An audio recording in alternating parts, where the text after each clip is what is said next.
When the sheriff of a small town responds to a 911 call about a disturbance, he expects a typical domestic dispute. But what he uncovers is far from ordinary. A black man is dead, and his white partner's story doesn't add up. As the investigation unfolds, shocking secrets come to light, turning what seemed like a tragic accident into something much more sinister. The sheriff's pursuit of the truth will leave everyone reeling, as hidden motives, lies, and unexpected twists lead to a jaw-dropping revelation. It was a quiet afternoon in the small town of Cedar Ridge, where everyone knew each other's business. The town rarely saw much excitement, and that's the way the residents liked it. Nestled in a valley surrounded by dense woods, it felt cut off from the rest of the world, an idyllic retreat. However, beneath the peaceful surface, unspoken tensions simmered. The lines between people's assumptions and the truth often blurred, and no one knew this better than Sheriff David Grayson.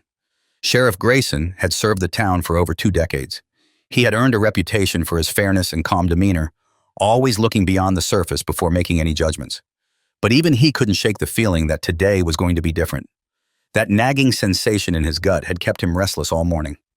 As the afternoon sun cast long shadows across his office, the phone rang, breaking the silence. 911, what's your emergency? Came the voice of the dispatcher. It's my neighbor. There's something going on at the house next door. I'm scared. They're screaming. I think someone's in trouble. The woman's voice trembled on the other end of the line. The caller was a middle-aged woman named Linda Jameson. She lived alone in a modest house and had always been wary of her neighbors, particularly the couple next door, Mark and Lisa Hughes. Mark was black and Lisa was white.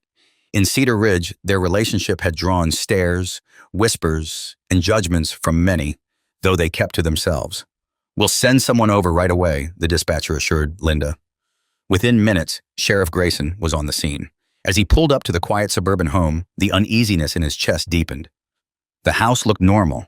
There were no signs of trouble from the outside, no broken windows, no doors ajar. Yet something felt off. As Grayson stepped out of his car, Linda approached him quickly, her eyes wide with fear. She kept glancing nervously toward the house. I heard yelling, she said, wringing her hands together.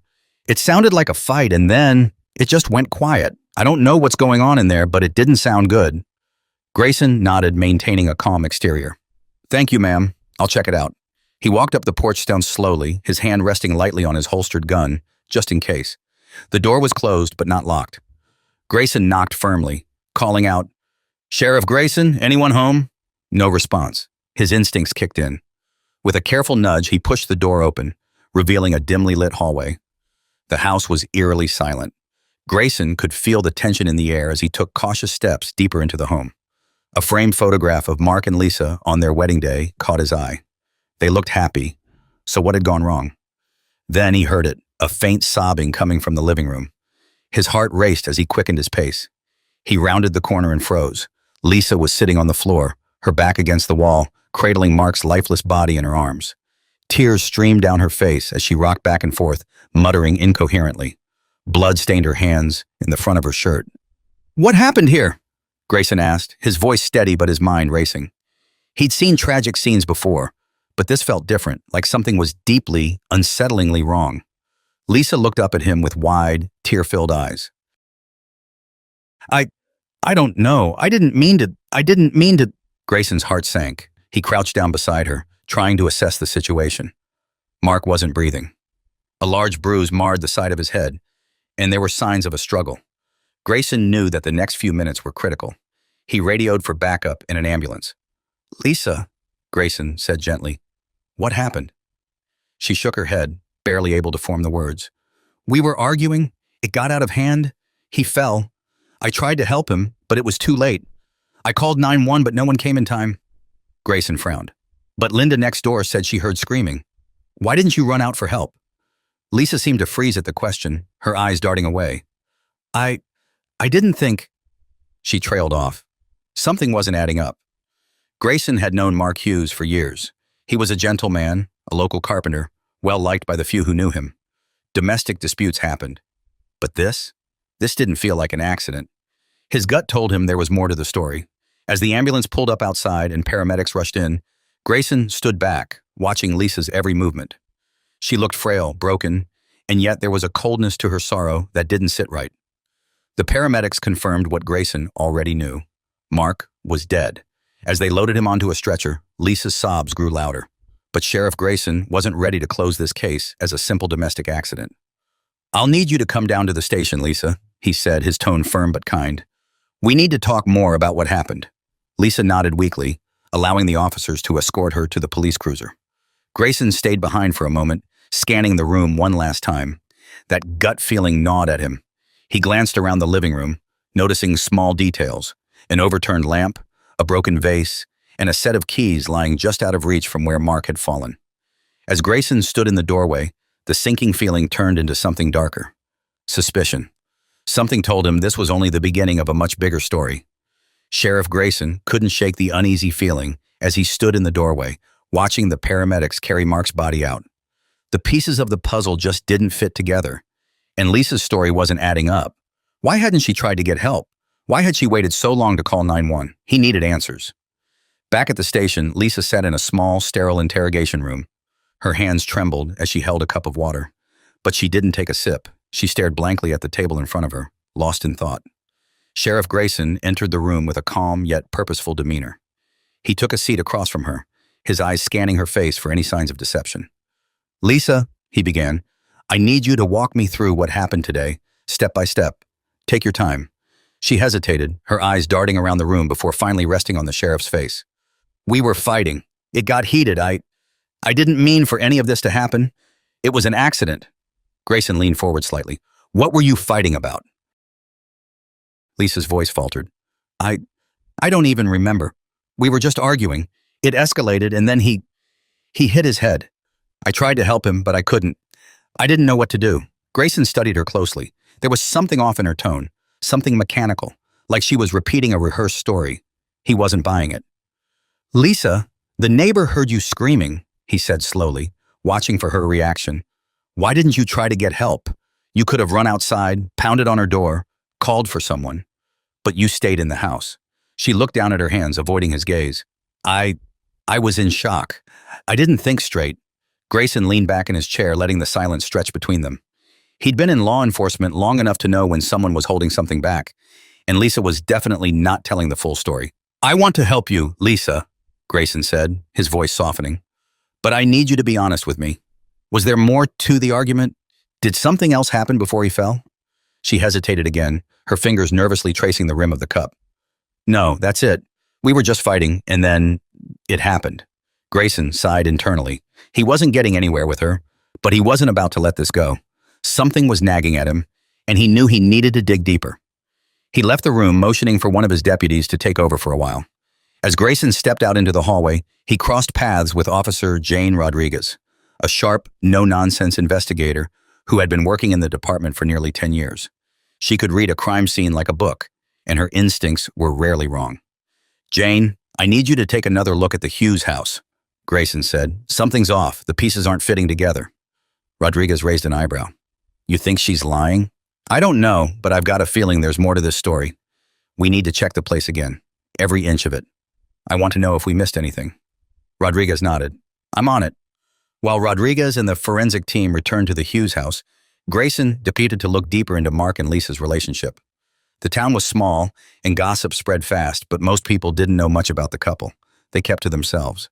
Still, Grayson figured there had to be someone who knew something, someone who could shed light on what really went on behind closed doors. He pulled up Mark's file. A hard-working man with no criminal record, Mark had moved to Cedar Ridge from a nearby city a few years back, shortly after marrying Lisa. There was no indication of any trouble in their relationship, no reports of domestic violence, but sometimes the worst situations stayed hidden until they were too late to prevent. As Grayson sifted through the files, his phone buzzed. "Sheriff, it's Rodriguez. You're going to want to see this," she said, her voice low but urgent. Grayson's heart skipped a beat. "What did you find?" "We've got bloodstains in places that don't match up with Lisa's story, she said. "There's a trail leading away from the living room toward the back door, and there's something else. There's a small bloodstain on the door handle, like someone was trying to leave in a hurry." Grayson's mind raced. If Mark had fallen and died in the living room, why was there blood near the back door? And why hadn't Lisa mentioned it? Was she covering something up? "Bag everything," Grayson instructed. "I'll be there soon." As he hung up, a cold realization hit him. This wasn't just a case of domestic violence gone wrong. There was something much darker at play. Back at the house, Rodriguez walked him through the newly discovered evidence. The small blood trail leading to the back door told a different story than Lisa's. A story where someone had possibly tried to flee the scene. The broken vase and the overturned lamp suggested a struggle, one that was much more violent than Lisa had let on. Grayson felt a knot tightening in his stomach. As he stood in the middle of the living room, staring at the scene, a new thought crossed his mind. Was there someone else involved? Had Lisa been hiding something? Or someone? "Look at this," Rodriguez called out, interrupting his thoughts. She held up a small, thin piece of paper that had been stuck underneath the sofa. Grayson moved closer and examined it. It was a receipt for a hardware store in the next town over. The date was just 2 days before Mark's death. The sheriff's gut feeling intensified. What would Mark need from a hardware store right before he died? He pocketed the receipt, knowing it could be a crucial lead. "I think we need to pay a visit to that store," Grayson said, already heading for the door. As he made his way out of the house, Grayson's mind was spinning. This case had taken a sharp turn, and every new piece of evidence only deepened the mystery. What had started as a routine call had turned into something much more dangerous, and the truth was still buried beneath layers of lies. But Grayson wasn't about to stop until he uncovered it. Sheriff Grayson couldn't shake the feeling that this case was growing more complicated by the hour. As he drove toward the hardware store where the receipt had been issued, his mind raced through the possibilities. Lisa's behavior, the blood trail, and now the mysterious receipt. It all pointed to something more than just a tragic accident. Arriving at the small hardware store, Grayson stepped out of his car, glancing up at the faded sign above the entrance. The store was an old, family-run place, the kind that rarely saw much foot traffic. The bell over the door jingled as he stepped inside, and a gray-haired man behind the counter looked up from his newspaper. "Afternoon, Sheriff," the man greeted with a smile. "What brings you by?" Grayson flashed the receipt he'd found at the Hughes house. "I need to ask you a few questions about this." The man squinted as he took the receipt, his brow furrowing in thought. "Let me check the records," he said, disappearing behind the counter and rifling through some papers. Grayson waited, feeling the tension in his chest rise. Every second that passed made him more certain that something crucial was just out of reach, waiting to be uncovered. A few minutes later, the store owner returned with the receipt and a ledger. "Yep, I remember this. It was for a purchase made a couple days ago by Mark Hughes." "What did he buy?" Grayson asked. The old man pointed to the items listed on the receipt. "Couple of basic things, some rope, a large tarp, and a pair of work gloves." Grayson's stomach twisted. Rope, tarp, gloves, it all sounded too suspicious, especially given the circumstances. What had Mark been planning? "Did he say what he needed them for?" Grayson asked. The man shrugged. "He didn't say much, just paid in cash and left. Seemed like he was in a hurry, though. I thought maybe he was working on a project, but I didn't ask." Grayson thanked the man and left the store, his mind reeling.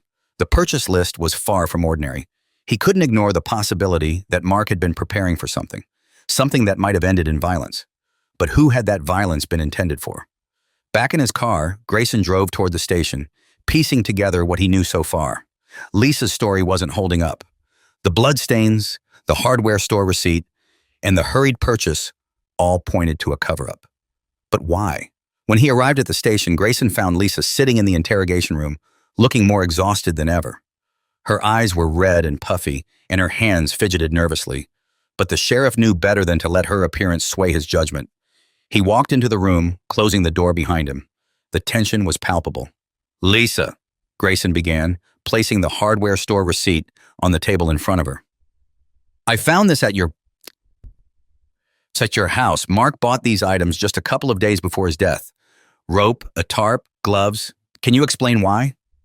Lisa's face went pale. She stared at the receipt as if it were a ghost from her past, her breath catching in her throat. For a moment, it seemed like she might speak, but then she shook her head. "I don't know," she whispered, her voice barely audible. "I didn't know he bought those things." Grayson leaned forward, his voice firm. "You didn't know? Are you sure about that? Because these items suggest he was planning something dangerous." Lisa's hands shook, and she bit her lip, clearly struggling to hold herself together. But still, she didn't say anything. "Lisa, if you're protecting someone or hiding something, now is the time to tell me," Grayson pressed. "Because this doesn't look like an accident anymore. It looks like there's more to the story, and I need to know what happened." Her silence was deafening. Grayson stood up, knowing he needed a new angle. He couldn't get through to Lisa yet, but there was someone else who might be able to help. He grabbed his phone and dialed the number for Mark's brother, David Hughes. David and Mark hadn't been particularly close in recent years, but they had grown up in Cedar Ridge together, and David still lived a few towns over. If anyone knew more about what was going on in Mark's life before his death, it would be David. After a few rings, David picked up. "Sheriff Grayson, what's going on? Is this about Mark?" Grayson hesitated for a moment, knowing the news he had to deliver wasn't easy. "David, I'm afraid your brother has passed away. I need you to come down to Cedar Ridge. There's something we need to discuss." There was a long silence on the other end of the line. When David spoke again, his voice was choked with emotion. "I'll be there as soon as I can." Grayson hung up the phone and sat down at his desk, feeling the weight of the investigation pressing down on him. He had a hunch that David's arrival might crack open the case, and with any luck, it would push Lisa to reveal the truth she was hiding. A couple of hours later, David Hughes walked into the station. Looking grim, he was a tall, broad-shouldered man with a serious expression, and it was clear that the news of his brother's death had hit him hard. Grayson led him into a private room, away from the noise of the station, and offered him a seat. "I'm sorry for your loss, David," Grayson began, sitting across from him. "I know this is difficult, but I need your help. There are some things about Mark's death that don't add up, and I was hoping you could shed some light on his recent behavior." David ran a hand over his face, his eyes weary. "Mark and I hadn't spoken much lately. He seemed distant. Something was off, but I didn't know what. I tried reaching out, but he wouldn't open up." Grayson nodded. "Do you know if he was involved in anything dangerous? Was there anyone he was having problems with?" David shook his head. "Not that I know of. Mark wasn't the type to get into trouble. He kept to himself most of the time, especially after he and Lisa moved to Cedar Ridge. But..." His voice trailed off, and he frowned as if remembering something. "But what, Grayson prompted. "There was something odd the last time we spoke," David said slowly. "He mentioned something about Lisa, how she'd been acting strange, paranoid even. He said she was keeping secrets, but he wouldn't tell me what they were. He said it wasn't safe to talk about it over the phone." Grayson's pulse quickened. "Did he say anything else? Anything specific about what Lisa might have been hiding?" David shook his head. "No, he clammed up after that. I didn't push him because, well, I didn't want to stir things up. I figured whatever it was, they'd work it out." Grayson's mind was racing now. Lisa's strange behavior, the secrets she was keeping, and Mark's sudden death. Everything pointed to something much darker than a domestic dispute. And whatever it was, it had cost Mark his life. David Hughes sat in front of Sheriff Grayson, his face etched with grief and confusion. The weight of his brother's death was clearly taking a toll on him, but there was something else, an unspoken worry that David wasn't ready to put into words. Grayson could sense it. He leaned forward, trying to draw David out. "David, I know this is a lot to process, but if Mark thought something was wrong with Lisa, we need to know what it was. You said he didn't want to talk over the phone. Did he mention meeting in person? Was there anything else that struck you as odd?" David hesitated for a moment before nodding. "Yeah, actually, he wanted to meet up, but he sounded nervous. That's not like him. Mark was always calm, even in the worst situations. But when we talked last, there was fear in his voice. He said something about needing to protect himself." "Protect himself from what?" Grayson pressed, his voice low and steady. David ran a hand through his hair, clearly struggling to remember the details. "He didn't say, but he kept mentioning that Lisa wasn't who she appeared to be. He hinted at secrets she was keeping, dark ones. I just didn't think it was this serious." Grayson's jaw tightened. Every word David said only deepened the mystery. Lisa was hiding something. But what? Was she involved in Mark's death, or was there someone else pulling the strings behind the scenes? "I know this is hard, David," Grayson said gently, "but we're going to get to the bottom of this. You mentioned that Mark was scared. Did he give you any indication that he thought his life was in danger?" David swallowed hard, his voice thick with emotion. "Yeah, he didn't come right out and say it, but I could tell. There was something in the way he talked, like he was walking on eggshells. I asked him to stay with me for a few days, but he refused. Said he had to stay close to Lisa, to keep an eye on her." The sheriff leaned back in his chair, his mind spinning. If Mark had been trying to protect Lisa or uncover whatever she was hiding, it might have cost him his life. But why? What could Lisa have been involved in that was so dangerous?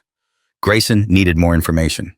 He needed to talk to someone who knew the couple better, someone who might have noticed changes in their behavior.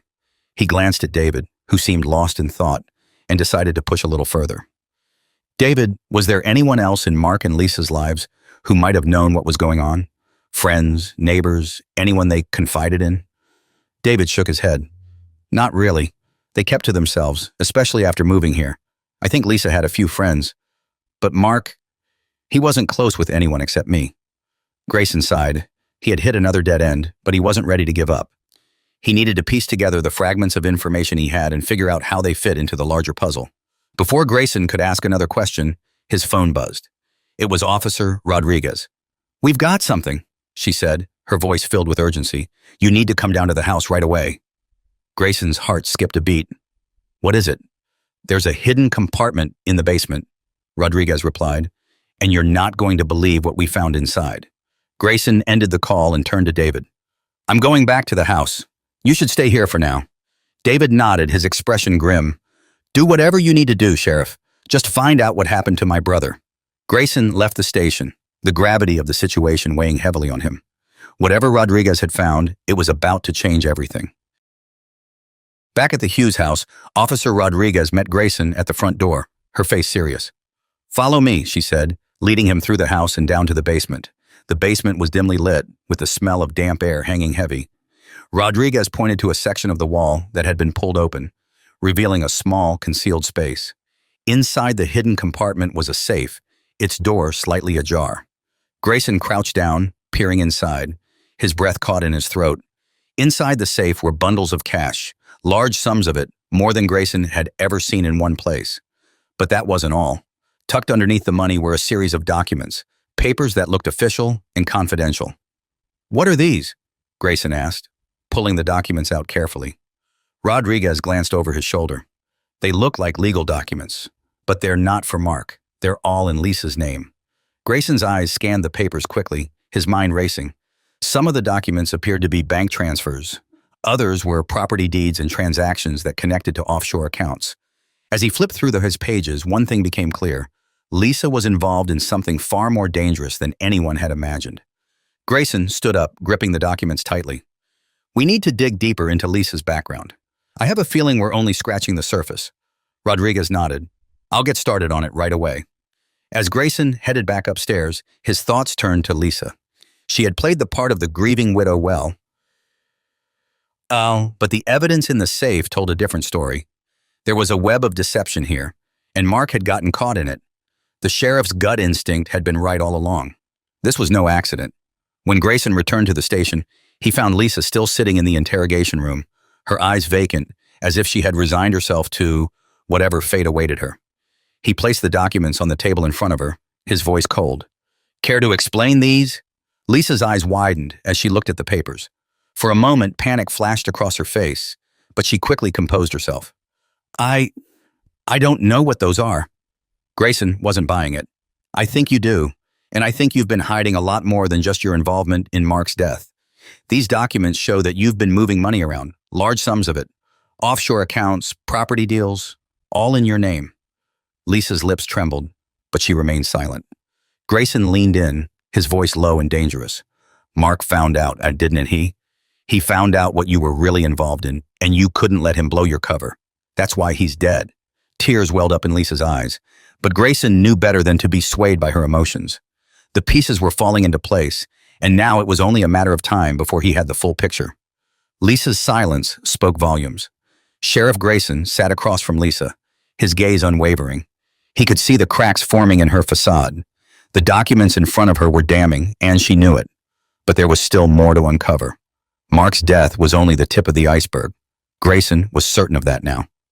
"I'm giving you one more chance, Lisa," Grayson said, his voice calm but firm.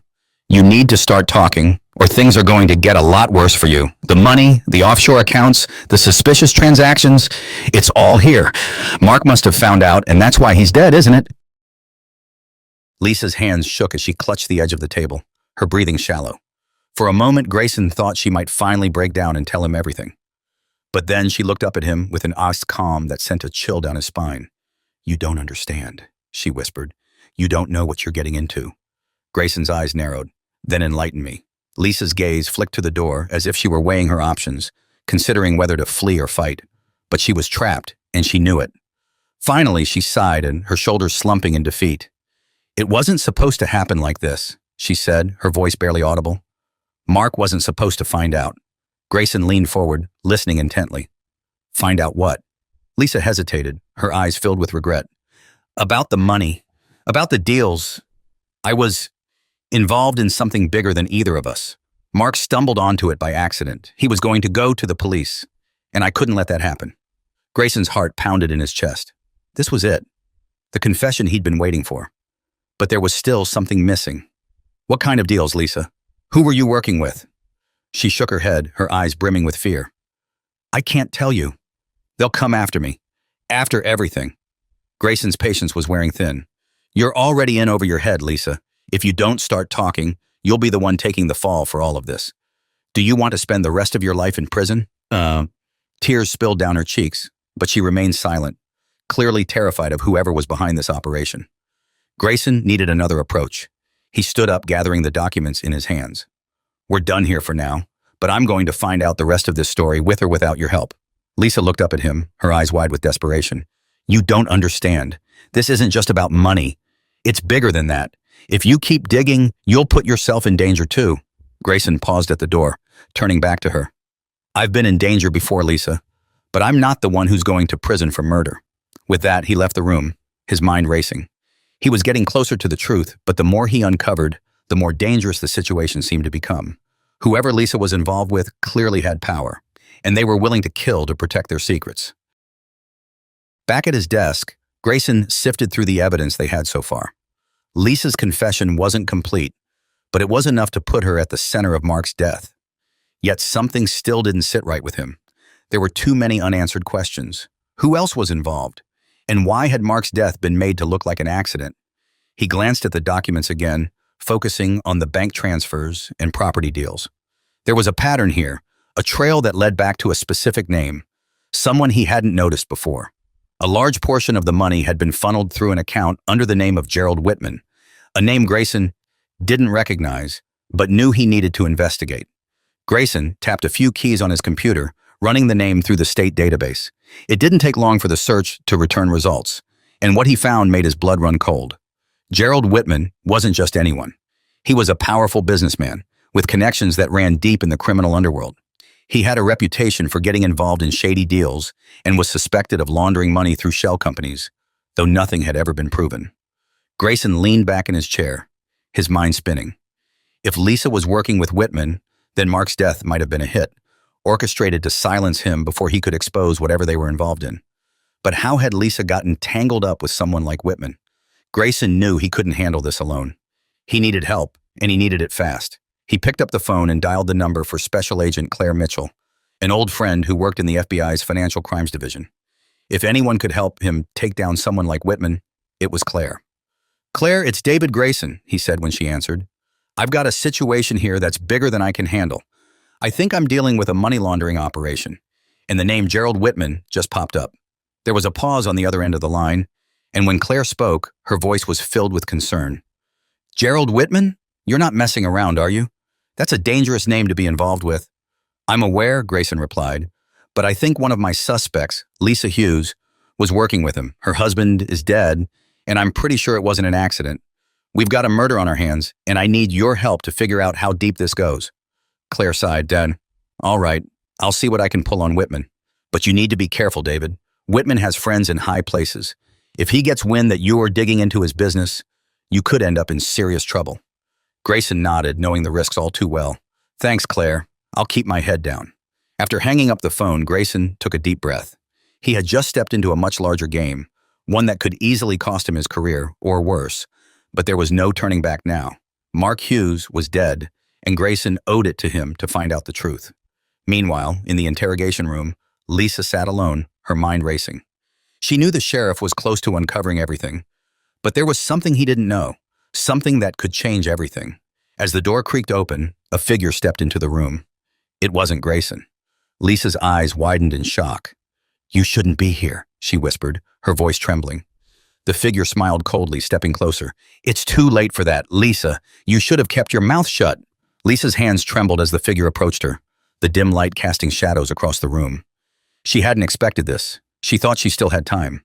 The stranger's face was cloaked in darkness, but there was no mistaking the threat in his voice. You've said too much, Lisa. Now you've put us both in a difficult position. the figure continued, his voice calm but menacing. Lisa's throat went dry. I didn't mean for any of this to happen. I tried to keep Mark quiet, but he found out everything. I couldn't stop him. The figure leaned in closer, his face now visible under the flickering light. It was Gerald Whitman. The same man Sheriff Grayson had just uncovered in his investigation. Whitman's cold smile sent a chill down Lisa's spine. I told you before, Lisa. You were in this for the long haul, no loose ends. And now, Mark's dead and you've put me on the radar of the police, Whitman said, his voice dripping with disdain. Lisa shook her head frantically. I never wanted him to die. It was an accident, I swear. He found out about the money, the offshore accounts. He was going to go to the police, which is exactly why we had to deal with him. Whitman cut her off, his voice sharp. And now, you're next if you don't keep quiet. Lisa's heart pounded in her chest. She knew too much, but she also knew Whitman wouldn't let her walk away from this unscathed. Her only chance was to play along, for now. Whitman's cold gaze didn't waver. Here's how this is going to go, Lisa. You're going to keep your mouth shut. You're going to stick to your story. Mark's death was an accident. Nothing more. And if the sheriff comes snooping around again, you'll tell him whatever it takes to make him back off. Do we understand each other? Lisa nodded weakly, her body shaking with fear. Yes, I understand. Whitman stood up straight, his expression unreadable. Good. Because if you cross me again, you'll wish you were never involved in this. I have eyes everywhere, Lisa. Don't forget that. Without another word, Whitman slipped out of the room as silently as he had come, leaving Lisa alone with her thoughts. Her chest heaved with panicked breaths as she tried to process what had just happened. She was trapped, and there was no way out unless she could find a way to turn the tables. Meanwhile, Sheriff Grayson was back in his office, poring over the documents he had pulled on Gerald Whitman. The deeper he dug, the clearer it became that this was no ordinary crime. Whitman's reach extended far beyond Cedar Ridge, with ties to powerful figures across the state. But what had started as an investigation into Mark Hughes's death had now grown into something much larger and far more dangerous. Grayson knew he was onto something big, but he also knew he couldn't tackle it alone. As promised, Claire Mitchell from the FBI had sent over more intel on Whitman, confirming his involvement in a web of illegal activities that spanned years: money laundering, bribery, and even suspected involvement in violent crimes. Whitman's record was long and disturbing. As Grayson sifted through the files, his phone rang. It was Claire. David, we've got a problem, she said without preamble. Grayson's heart skipped a beat. What kind of problem? Whitman knows we're on to him. Our surveillance team picked up chatter. He's already starting to clean house. Anyone who might have dirt on him is being silenced. That includes Lisa Hughes. Grayson's pulse quickened. What do you mean, silenced? Is she in danger? Claire's voice was grave. Absolutely. Whitman doesn't leave loose ends, David. If she's a liability, he'll get rid of her. You need to get to her before he does. Grayson felt a surge of urgency. I'm on it. He hung up the phone and immediately grabbed his coat, racing out of the station.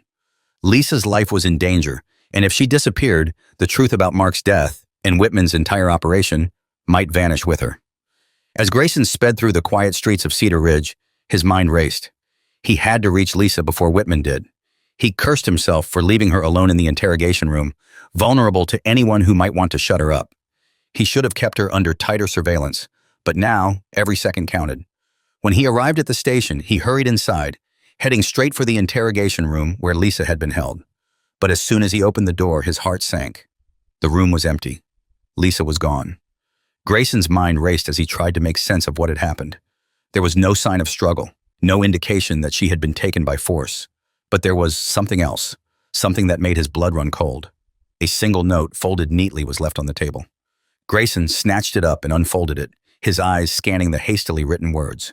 Stop digging, Sheriff, or she'll disappear just like her husband. Grayson's heart pounded as he crumpled the note in his fist. Whitman was playing a dangerous game, and now Lisa's life was hanging in the balance. He couldn't let her become another casualty of this twisted conspiracy. He had to find her before it was too late. Sheriff Grayson stood frozen in the empty interrogation room, the crumpled note in his hand feeling heavier by the second. He had let Whitman slip through his fingers, and now Lisa's life was in imminent danger. He couldn't afford to waste a single moment. Grayson stormed out of the room and barked orders at his deputies. I need eyes everywhere. Lock down the perimeter of this town. Check every street, every corner. No one leaves Cedar Ridge without being checked. Lisa Hughes has been taken, and I need her found The station erupted into action, but Grayson's mind was elsewhere, racing through the possibilities. Where could Whitman have taken her? Was she still alive? Or was this just another one of his twisted games, meant to throw Grayson off the trail? He returned to his office, determined to find a lead. Grayson's fingers flew across the keyboard as he searched for any clue that might tell him where Whitman would take Lisa. But Whitman was no fool. He covered his tracks well. Suddenly a thought struck him. The hardware store receipt. He had focused on Mark's purchases, but what if there was more to it? He pulled out the receipt and examined it again. Rope, a tarp, gloves, all signs of preparation for something nefarious. But where had Mark intended to use these items? There had to be a location. He opened the files from the previous crime scene photos, zooming in on the map of Cedar Ridge. There were several remote areas where Whitman could hide someone without being detected. The woods to the east of town, the old abandoned factory, and a series of unused cabins on the outskirts, all were potential hideouts. Grayson's gut told him Whitman wouldn't risk taking Lisa far. If the sheriff was already closing in, Whitman would want her close enough to deal with swiftly, but hidden enough to keep her out of sight. The cabins seemed the most likely place. Grayson grabbed his radio. "All units, I need you to head toward the east side cabins. Set up a perimeter around the woods. Be prepared, this might get dangerous. Whitman has Lisa Hughes, and I'm going after her." As his deputies acknowledged his orders, Grayson raced out of the station, his heart pounding with adrenaline. He wasn't going to lose her. Not this time. The old cabins were nestled deep in the woods, long forgotten by most of the townsfolk. They had once been part of a campground, but after years of neglect, they had fallen into disrepair. Now they were the perfect place for someone like Whitman to hide out. As Grayson approached the cabins, his headlights barely penetrated the thick fog that had settled over the area. He parked his car a distance away, not wanting to give himself away too soon. He stepped out, his hand resting on his holster, every sense on high alert. The silence was unnerving. The only sounds were the rustling of leaves in the wind and the distant chirping of crickets. Grayson's pulse quickened as he made his way through the dense brush toward the first cabin. The door was slightly ajar. He drew his weapon and pushed the door open, his flashlight sweeping the room. It was empty. The dust-covered floor and overturned furniture indicated no one had been there in a long time. Grayson moved to the next cabin. This one was locked. His gut told him this was the one. Grayson stepped back, bracing himself before kicking the door in. The door crashed open, and he swept the room with his flashlight. There in the corner, tied to a chair, was Lisa. Her face was bruised, and she looked terrified. But she was alive. "Lisa!" Grayson rushed to her side, quickly untying her bonds. Her eyes filled with tears of relief, but she winced as she spoke. "Grayson, you have to leave. It's a trap. Whitman, he's here. He's waiting for you."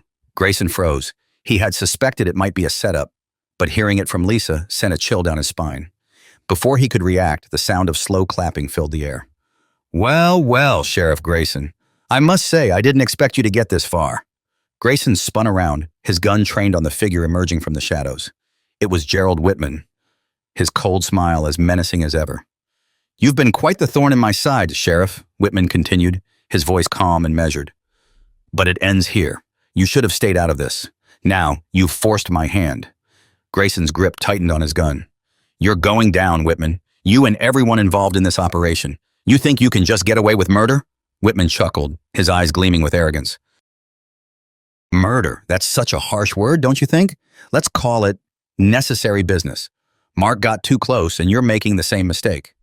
Grayson's jaw clenched. Mark didn't deserve to die, and neither does Lisa. Whitman's smile faded. "I don't care about what Mark deserved. He was a liability, just like you." Before Whitman could make another move, Grayson lunged toward him, catching him off guard. The two men struggled for control, Grayson's training kicking in as he fought to disarm Whitman. They grappled in the dimly lit room, crashing into the furniture as Lisa screamed for help. Grayson finally managed to twist the gun out of Whitman's hand, sending it skidding across the floor. He pinned Whitman down, breathing hard. "Give it up, Whitman," Grayson growled. "It's over." But Whitman just smiled, even as he lay pinned beneath Grayson. "You think this is over, Sheriff? You have no idea what you're dealing with." Suddenly, there was a loud crash from outside. Grayson's deputies had arrived, bursting through the door and surrounding Whitman. Grayson stood up, catching his breath as his deputies cuffed Whitman. But even in cuffs, Whitman's expression remained cold and unshaken. As Whitman was led out of the cabin, Grayson knelt beside Lisa, helping her to her feet. "Are you okay?" he asked, his voice softening. Lisa nodded weakly, but her face was still pale with fear. "It's not over, Grayson. There's more." Whitman wasn't acting alone. Grayson's heart sank. He had a feeling this wasn't the end. But for now, they had Whitman in custody, and Lisa was safe. That was a start. As Whitman was hauled away in cuffs, his cold smirk never wavered. Even behind bars, his arrogance made Grayson's stomach churn. He knew this wasn't the end. There was a larger web of corruption and danger hiding in the shadows, and Whitman had just been one player in a much bigger game. Lisa leaned heavily on Grayson as they walked out of the cabin. She was exhausted, bruised, and shaken, but alive. Grayson could feel the weight of her fear, but he also sensed that there was more she hadn't yet revealed. Whitman's arrest was just the beginning, and Lisa knew it.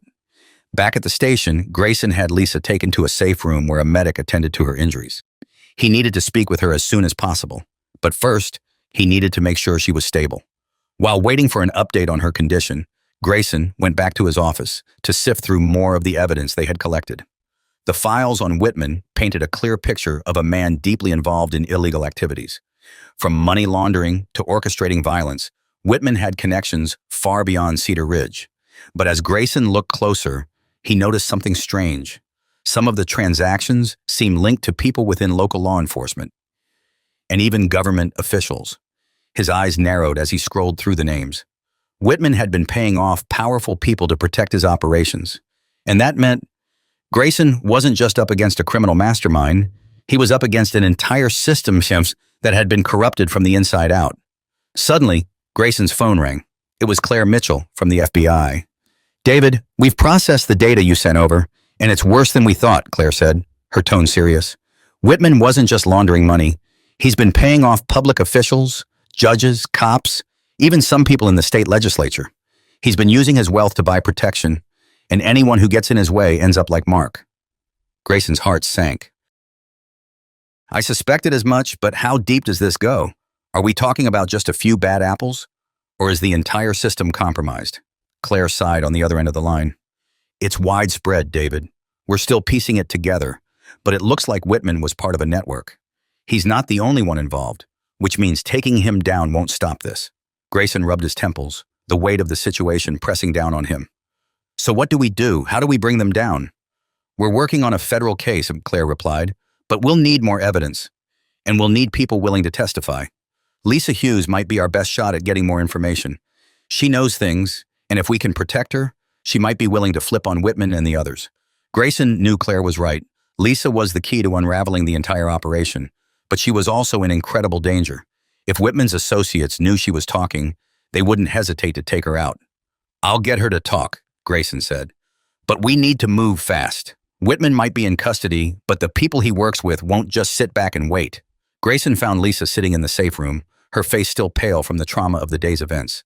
She looked up at him with weary eyes, and Grayson could see the fear that lingered beneath her surface. "You did the right thing by coming clean, Lisa," Grayson said, sitting down across from her. "But we're not out of the woods yet. Whitman wasn't working alone, was he?" Lisa swallowed hard, glancing nervously around the room as if expecting someone to jump out from the shadows at any moment. She shook her head slowly, confirming what Grayson had already suspected. "No," she whispered. "He wasn't alone. Whitman has people everywhere, people in power. He's been paying them off for years to keep his operations running smoothly." Grayson leaned in, his voice gentle but firm. "We need to know who those people are, Lisa. If you help us, we can protect you. But we need names, details, anything that can help us take them down." Tears welled up in Lisa's eyes, and for a moment Grayson thought she might refuse. But then she took a shaky breath and nodded. "I'll tell you what I know, but you have to understand. These people, they'll come after me. After you, they don't leave witnesses." Grayson nodded, his jaw clenched. "We'll protect you, Lisa, but you have to trust us." Lisa wiped her eyes, then began to speak. "Whitman worked with several powerful people. Businessmen, politicians, even some members of law enforcement. They covered for him, made sure no one ever came close to shutting him down. In return, they got a cut of the profits." Grayson scribbled notes as Lisa spoke, his mind spinning with the enormity of what she was saying. This wasn't just about one corrupt businessman. This was a full-blown criminal enterprise, woven into the fabric of the town's leadership. "There's one name you need to know," Lisa continued, her voice trembling. "Earl Munson." Grayson's heart skipped a beat. Earl Munson was the town's mayor, a man known for his charming public persona and seemingly unshakable reputation. If Munson was involved, it meant the corruption had spread to the highest levels of local government. Grayson couldn't believe it. Munson had been in office for years, trusted by the community. But if he was working with Whitman, that trust had been a lie. And it also meant that anyone who tried to bring him down would be walking into a hornet's nest. Munson's been helping Whitman for years, Lisa said, her voice barely above a whisper. He's covered up crimes, rigged contracts, and laundered money. Whitman used him to expand his empire. That's how he kept everything under wraps.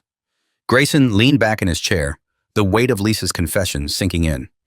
He had suspected corruption, but this, the town's mayor, in league with a criminal syndicate, it was almost too much to process. We're going to need more than just your word, Grayson said, his mind already working on the next steps.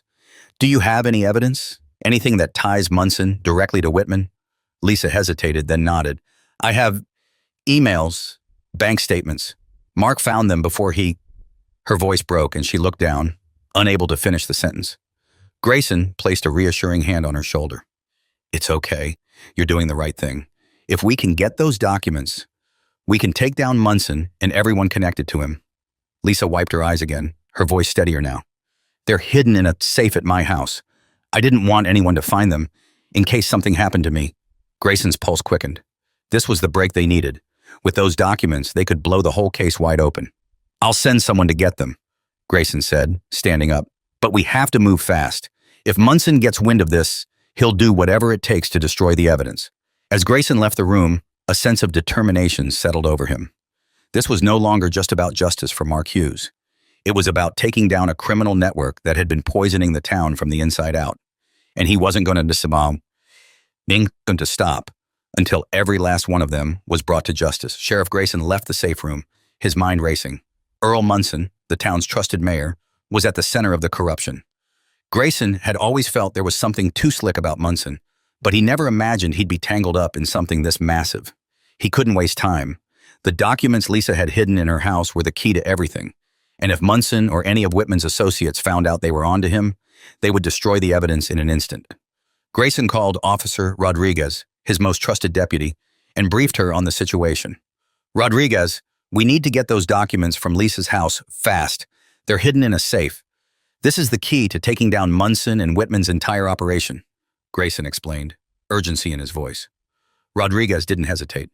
I'm on it, Sheriff. I'll bring backup, but we'll keep it quiet. No one in town can know what we're doing. Good. Be careful. There's no telling who might be watching, Grayson said, hanging up. As Rodriguez and her team moved in to recover the evidence, Grayson's thoughts returned to Lisa. She had risked everything by coming forward. Now it was up to him to protect her and see this investigation through. But he knew Munson wouldn't go down easily. The mayor had influence, connections, and no doubt, a plan to cover his tracks if anything went wrong.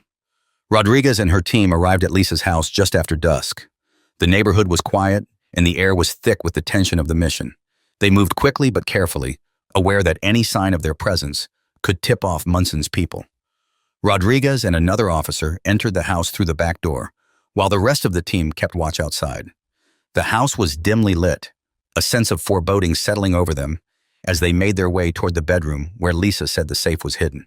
It's behind the closet wall, Rodriguez whispered to her partner as they reached the room. She carefully pushed aside a section of the wall, revealing the hidden safe. Her pulse quickened. This was it, the evidence that could bring down a criminal empire. Rodriguez quickly set to work opening the safe, her fingers working the combination Lisa had given them. With a soft click, the door swung open, revealing stacks of documents and a small hard drive. Rodriguez's breath caught as she carefully removed the items, making sure not to disturb anything else in the room. We've got it, she whispered, her voice tight with anticipation. As they moved to leave, Rodriguez's radio crackled to life. Rodriguez, this is dispatch. We've got an urgent situation. There's movement near your location. Multiple unidentified vehicles headed in your direction. Over. Rodriguez's heart sank. They had been discovered.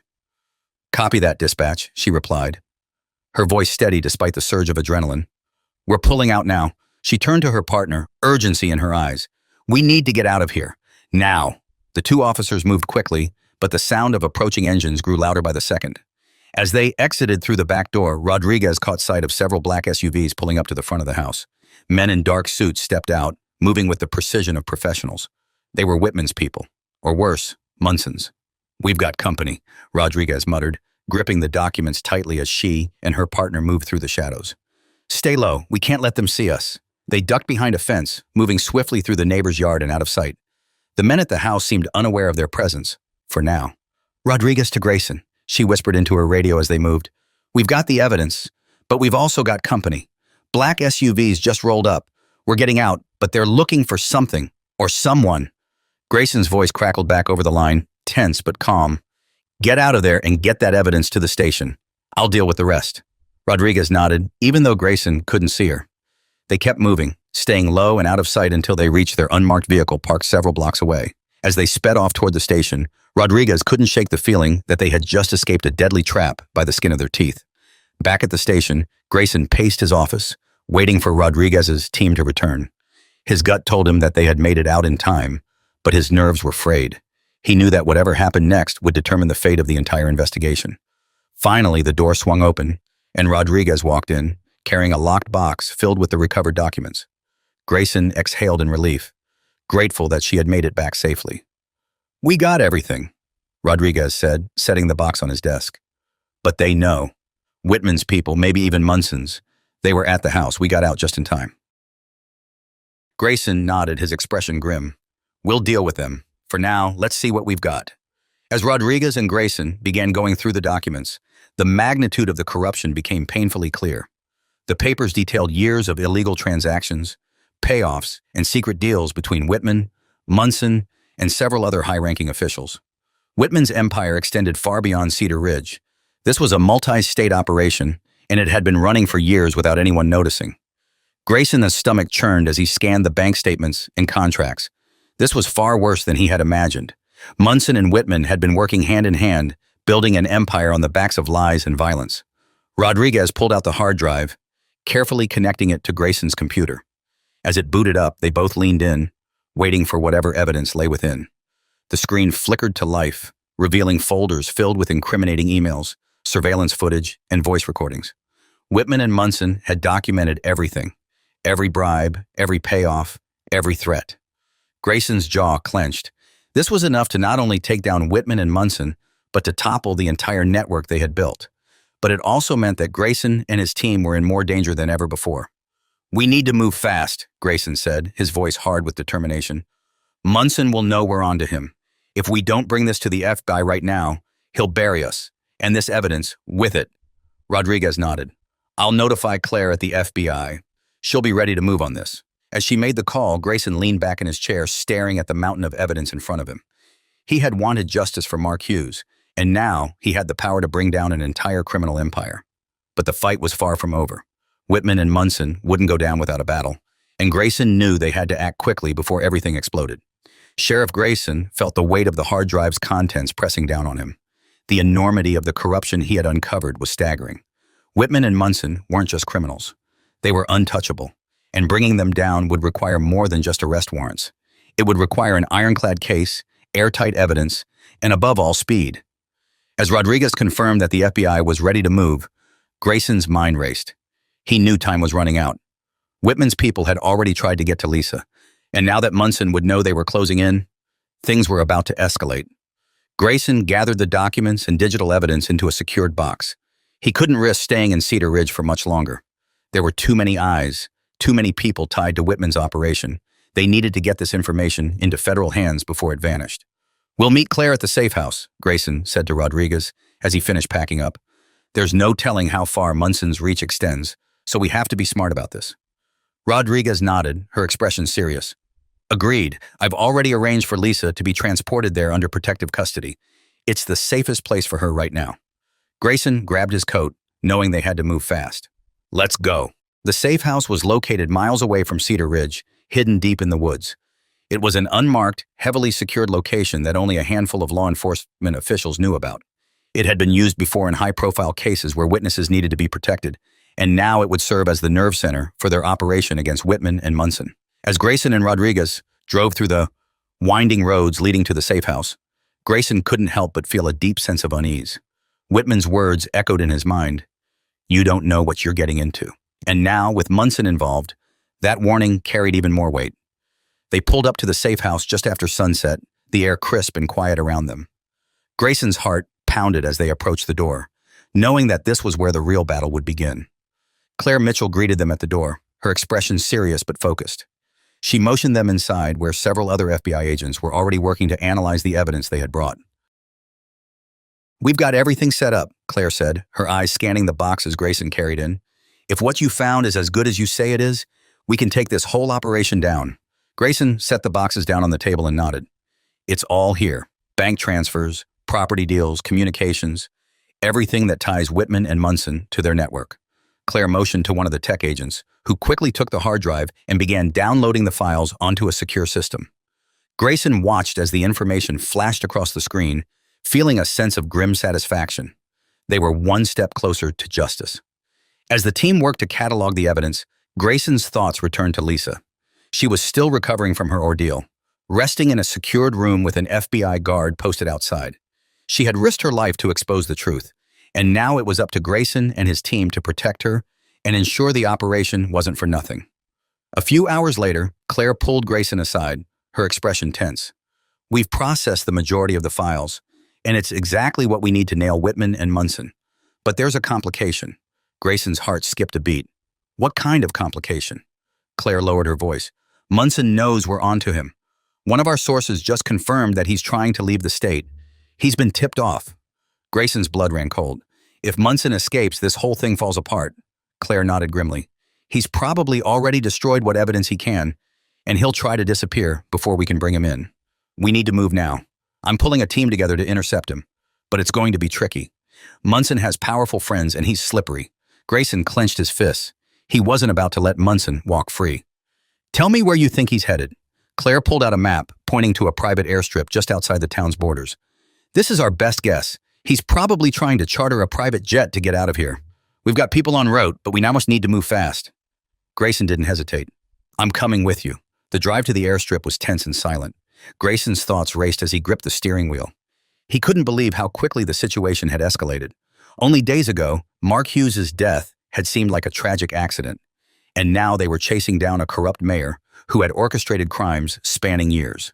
As they approached the airstrip, Grayson saw the flashing lights of FBI vehicles in the distance.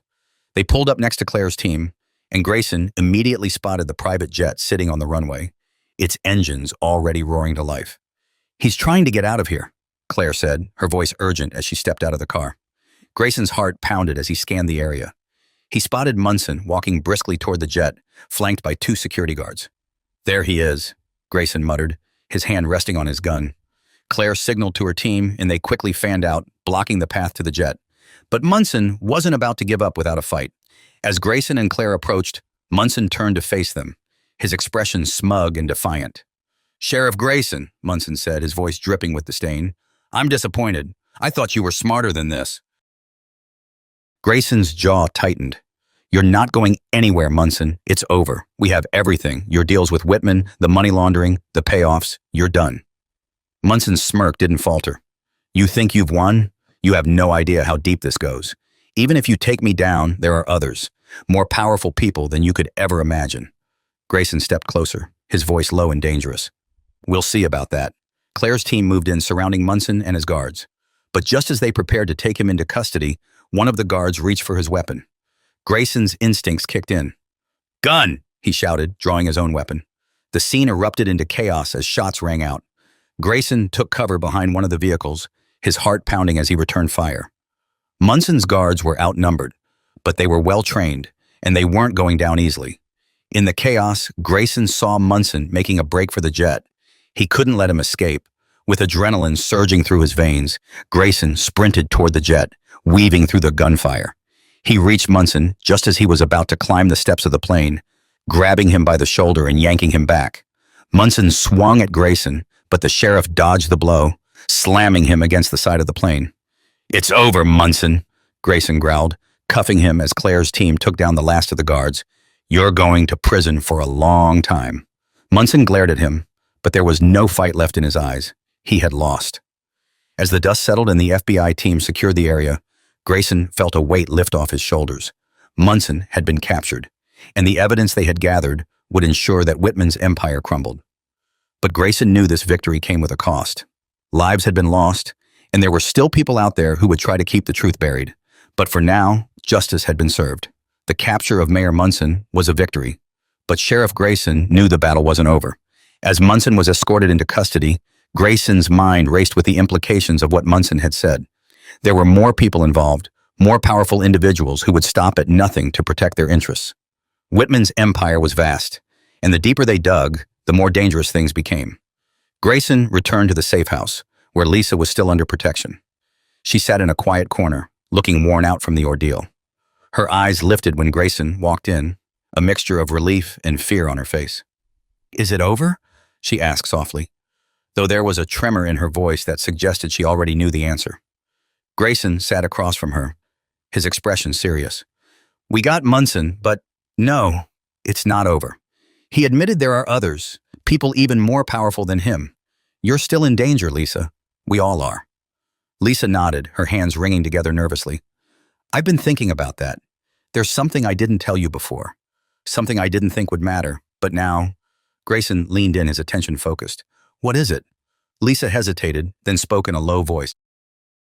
"Before Mark died, he mentioned something about a meeting. He didn't tell me much, just that it was important and that he was going to confront someone about what he had uncovered.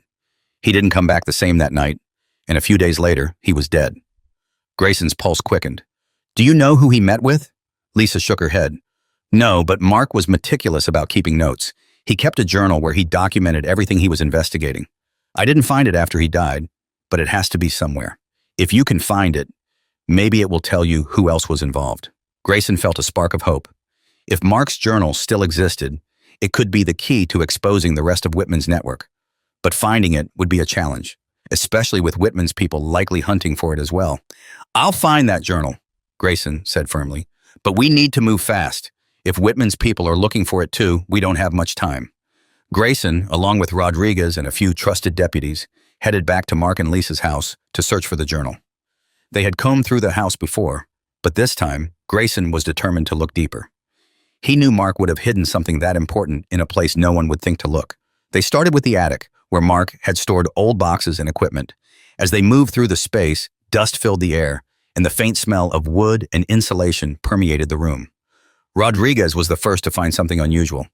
"Sheriff, over here," she called, pulling aside a stack of old newspapers. Beneath them was a small wooden box secured with a lock. Grayson knelt beside her, studying the box carefully. "Looks like Mark was hiding something," Grayson muttered, pulling out a small tool to pry open the lock. It clicked open, revealing what they had been looking for. Mark's journal. The worn leather cover and yellowed pages told Grayson that this journal had been Mark's trusted companion throughout his investigation. As he flipped through the pages, his heart pounded. Mark had documented everything: names, dates, locations, and most importantly, the meeting he had referenced to Lisa. Grayson's breath caught as he read one name in particular: Joseph Lanford. Lanford was a name that even Grayson had heard whispered in law enforcement circles. A ruthless businessman who had long been suspected of running illegal operations under the guise of legitimate companies. He had never been convicted of anything, but rumors of his involvement in organized crime were rampant. If Mark had been planning to confront Lanford, it was no wonder he hadn't made it out alive. Grayson closed the journal, the gravity of what he had just uncovered settling over him like a heavy blanket. Lanford wasn't just a powerful businessman, he was the one pulling the strings behind Whitman and Munson. He was the puppet master, orchestrating everything from the shadows. "We've got our man," Grayson said quietly to Rodriguez. "Lanford's behind all of it." Rodriguez's eyes widened. "Joseph Lanford, are you sure?" Grayson nodded. Mark was going to confront him. "It's all in here," he said, holding up the journal. "Lanford has been funding Whitman's operation, using him as a front for his dirty work. And now that we have this, we can take him down." Rodriguez let out a low whistle. "This is huge, Sheriff. But if Lanford finds out we have this journal," Grayson nodded grimly, "then we're in more danger than ever. But we don't have a choice.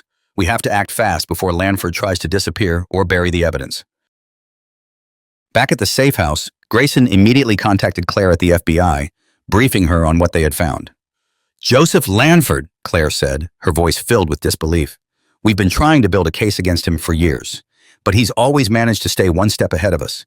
If you've got solid evidence linking him to Whitman and Munson, this could finally bring him down." "We've got the journal," Grayson replied. Mark documented everything, but we need to make sure Lanford doesn't get wind of this. If he finds out we're coming for him, he'll vanish. Claire paused for a moment, then said, "We'll need to act quickly. I'll put together a team, but we'll need your help to gather enough evidence to secure a warrant for Lanford's arrest. We'll need to move on his assets, his businesses, everything." Grayson agreed, his mind already working through the logistics. This was their chance to take down the entire operation, and they couldn't afford to make any mistakes. As they made their final preparations, Grayson couldn't shake the feeling that Lanford already knew they were onto him. The air felt thick with tension, and Grayson knew that the next move would determine everything. He just hoped they weren't too late. The air inside the safe house was tense as Sheriff Grayson, Rodriguez, and the FBI team made their final preparations. The name Joseph Lanford hung over the room like a dark cloud. They all knew how dangerous this man was.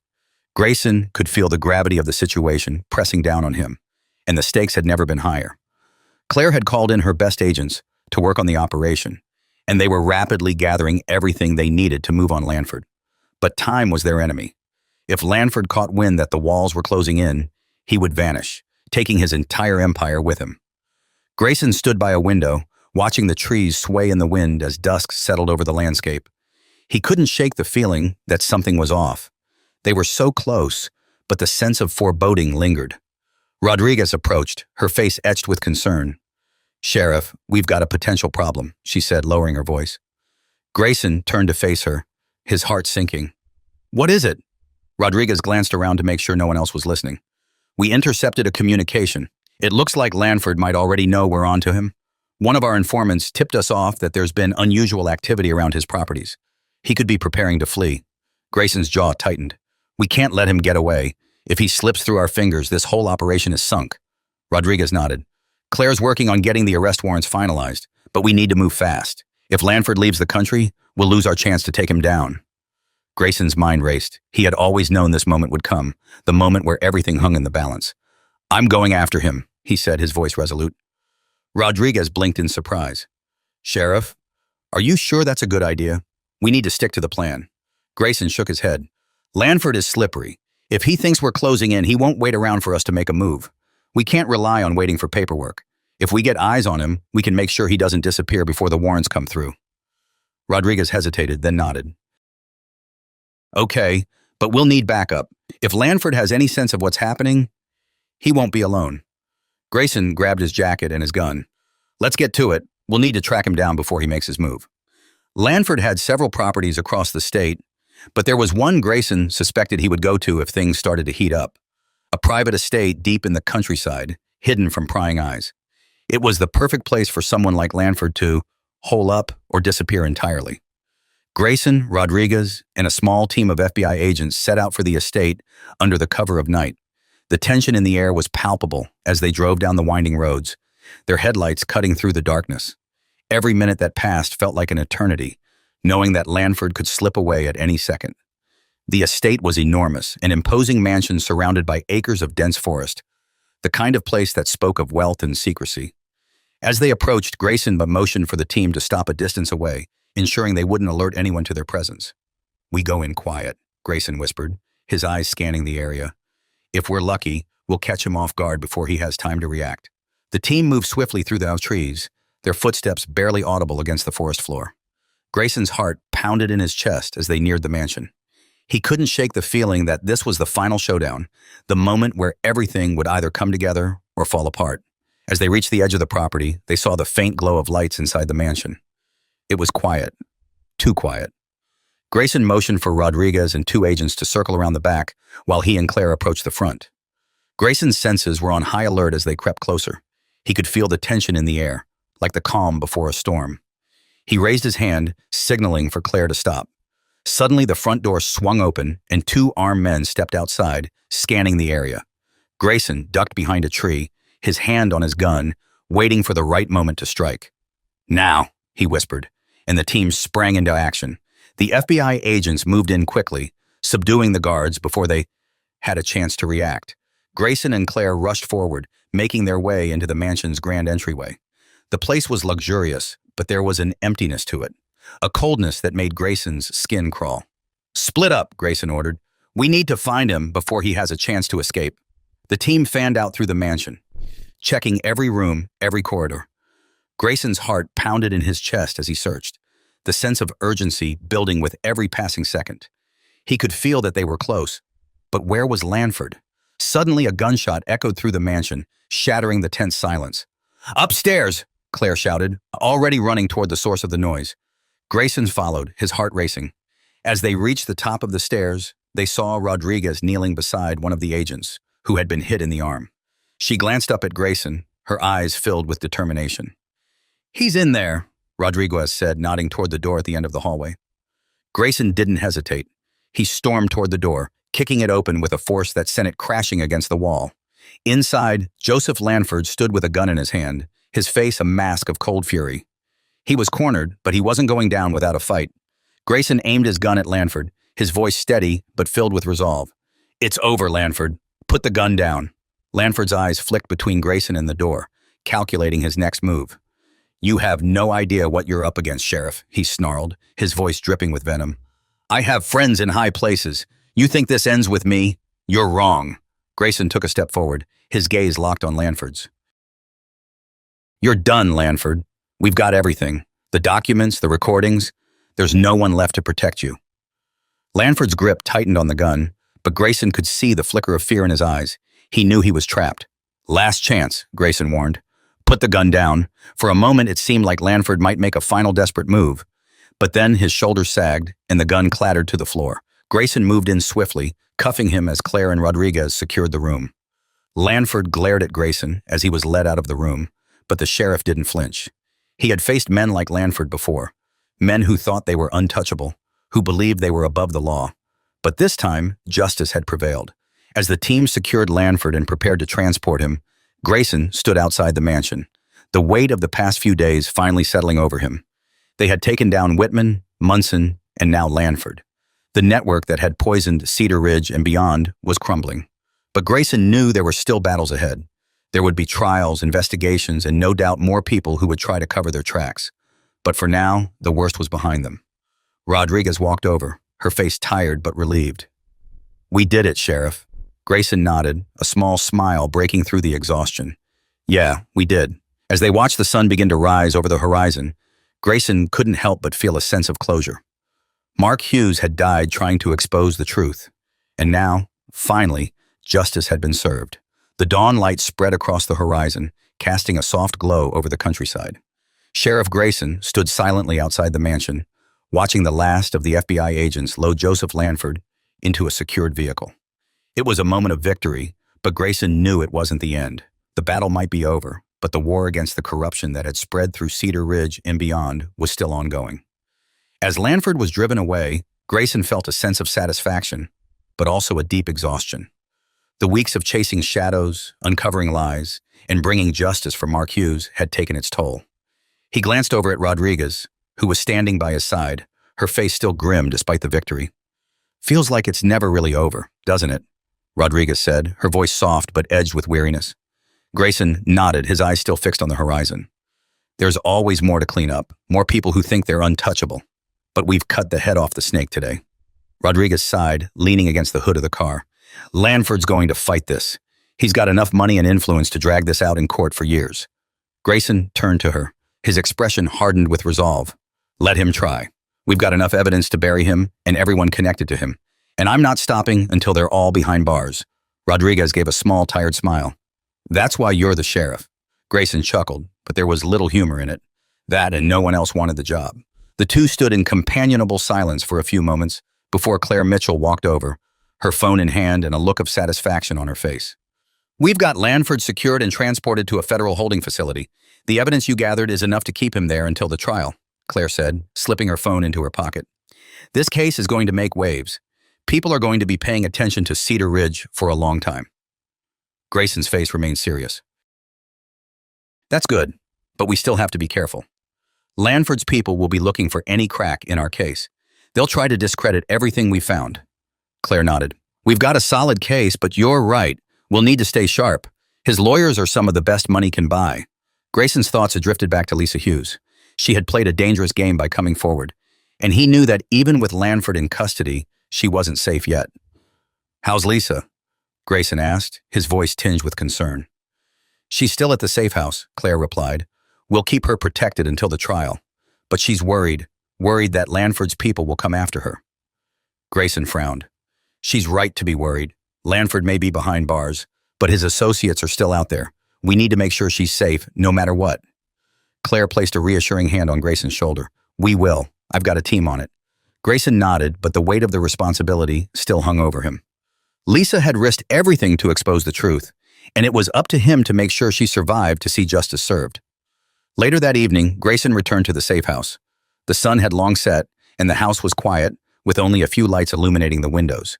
He was greeted by one of the FBI agents guarding the door, who gave him a nod as he entered. Inside, Lisa was sitting at the kitchen table, her hands wrapped around a cup of tea. She looked tired, more tired than Grayson had ever seen her. The bruises on her face had faded, but the emotional scars of everything that had happened were still fresh. Grayson took a seat across from her, his expression softening. How are you holding up? Lisa shrugged, her voice barely above a whisper. I don't know. I keep thinking it's over, but it never feels that way. Grayson nodded. I know. But Lanford's been arrested. We've got him. It's only a matter of time before the rest of his operation falls apart. Lisa's eyes flickered with a hint of hope, but it was quickly overshadowed by fear. You don't understand, Sheriff. Lanford has people everywhere. Even if he's locked up, they won't stop coming for me. I'm the one who helped bring him down. They'll want revenge. Grayson leaned forward, his voice filled with conviction. We won't let that happen. You've done the right thing, Lisa. You helped us bring down a man who's been ruining lives for years.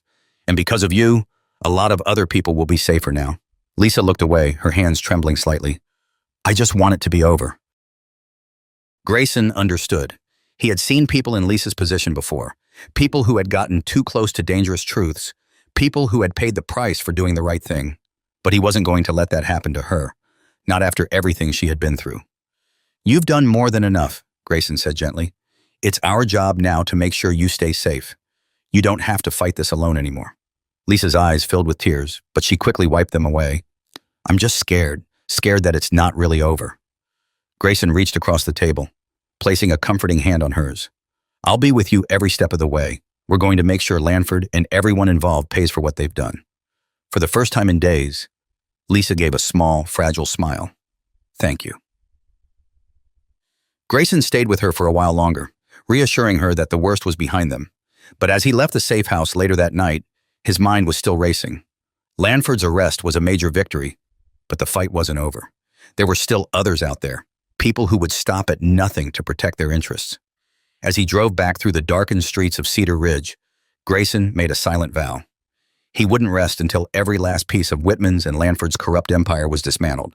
It was a long road ahead, but for the first time, he felt that justice was truly within reach. The next morning, Sheriff Grayson arrived at the Cedar Ridge station, his mind still replaying the events of the last few days. It was hard to believe how much had changed. Lanford's empire, which had seemed untouchable, was beginning to crack. Whitman and Munson were already behind bars, and Lanford was finally in custody. Yet there was still an unsettling feeling in the air, as if something was about to go wrong. As Grayson entered the station, Rodriguez met him at the door, her expression more serious than usual. We've got a situation, she said without preamble. Grayson's pulse quickened. What's going on? Rodriguez glanced around, lowering her voice. One of our patrols found something at the edge of town early this morning. A car, burned out, abandoned near the forest. We think it might be connected to Lanford's people. Grayson frowned. Any idea whose car it was? Rodriguez shook her head. It was registered to a dummy corporation, one of the fronts that Lanford used for his business. We're checking the VIN to see if we can trace it, but it's clear someone was trying to cover their tracks. Grayson's mind raced. If Lanford's associates were already trying to erase evidence, it meant they were still active and potentially preparing to retaliate. The arrest of their leader hadn't put a stop to their operations. It had only forced them underground. Do we have any idea who might have been driving the car? Grayson asked, his brow furrowed with concern. Not yet, Rodriguez replied, but it's possible they were making a run for it. The car was ditched near one of the lesser-known routes out of town. If we hadn't found it, they might have slipped away unnoticed. Grayson felt a chill run down his spine. Whoever had been in that car was likely one of Lanford's key players, someone who was smart enough to know when it was time to disappear. But now they had to find out if this was part of something bigger. I want a full sweep of the area, Grayson ordered. If anyone else is trying to leave town, we need to know. Lanford may be locked up, but his people won't stop. Not until they're all behind bars. Rodriguez nodded and immediately began coordinating with the deputies to search the surrounding roads and trails. Grayson knew that time was running out. If Lanford's associates were planning to flee or regroup, they needed to act fast. As the search for the fleeing driver intensified, Grayson returned to his office, feeling the weight of the entire case pressing down on him. The pieces were starting to fall into place, but there was still so much work to be done. His phone buzzed, and he saw Claire's name flash on the screen. "David, we've got a problem," Claire said, her voice tight with urgency. Grayson's heart sank. "What is it?" "There's been a leak," Claire continued. "Someone inside our operation must have tipped off Lanford's associates. They know we're going after them, and they're making moves. We've already lost track of a few key players." Grayson cursed under his breath. A leak. It explained why things were unraveling so quickly. Whoever was feeding information to Lanford's people had put the entire operation in jeopardy. "Do you have any leads on who the mole might be?" Grayson asked, already considering the worst-case scenarios. "We're looking into it, but it's complicated," Claire replied. "This network runs deep, and it's clear that Lanford's reach extends further than we thought. I'm pulling in more agents to help, but we need to act fast. If we don't close this off soon, we could lose the chance to bring down the rest of his operation." Grayson leaned back in his chair, the weight of the situation bearing down on him. He had always known this case would be dangerous, but now the stakes were higher than ever. With a mole inside their operation, they couldn't trust anyone outside their inner circle. "I'll do whatever I can on my end," Grayson said. "But we need to tighten security around Lisa. If Lanford's people know we have her, she's in even more danger than we thought." "Agreed," Claire replied. "We'll double the protection around her, but I'd suggest moving her to a more secure location, just to be safe." Grayson's mind was already spinning with possibilities. "I'll make the arrangements. We can't afford to take any chances." After hanging up with Claire, Grayson stood by his office window, watching as the deputies continued their preparations. The mood in the station was tense. Everyone knew they were facing something bigger than they had anticipated. With Lanford in custody, the game had changed, but his empire was far from finished. Later that day, Grayson met with Lisa at the safe house. The FBI had already increased security around the perimeter, but Grayson felt a sense of unease as he walked through the door. Lisa was sitting in the living room, her face pale and tired. She looked up as Grayson entered, her expression filled with worry. "What's going on?" she asked. "I heard there's been trouble." Grayson sat down across from her, his face serious. "There's been a leak. Someone tipped off Lanford's associates that we're closing in on them. They're trying to cover their tracks, and that puts you in even more danger." Lisa's eyes widened, and she gripped the armrests of her chair. "So they know I'm still alive." Grayson nodded grimly. "We're not sure how much they know, but we're taking precautions.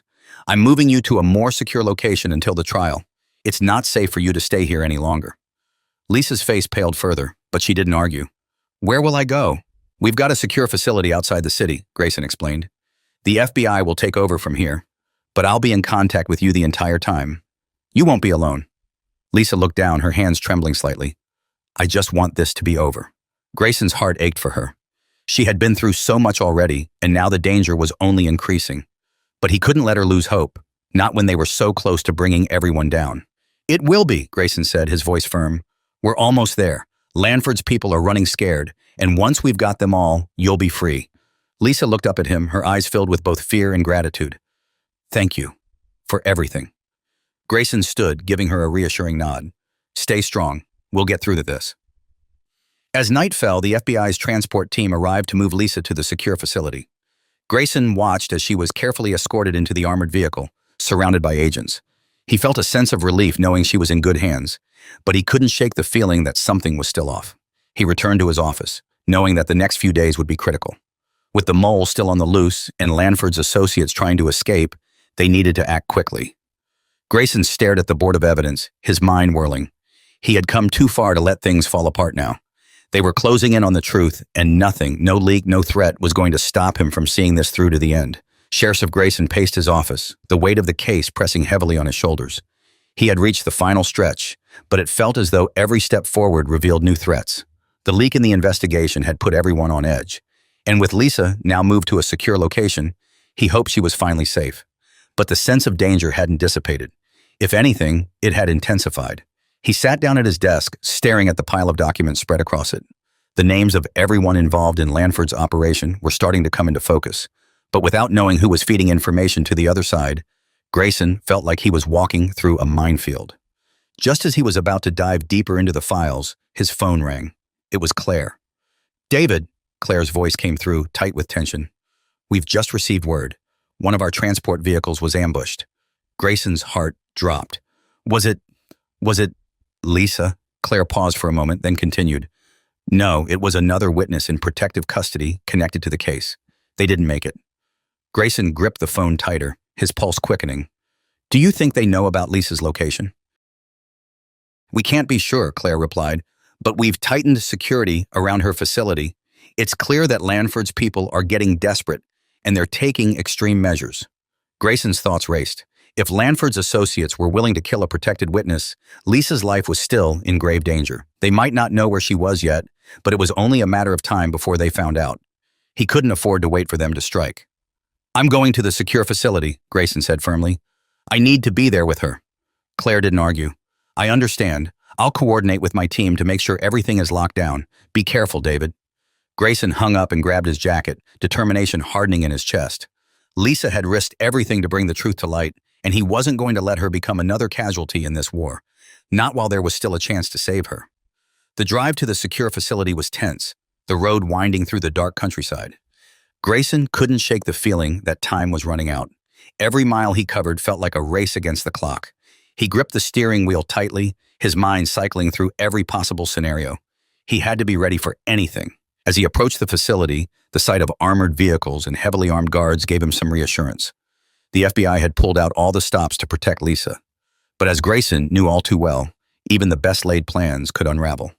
He parked his car and was quickly met by Claire, who had arrived just ahead of him.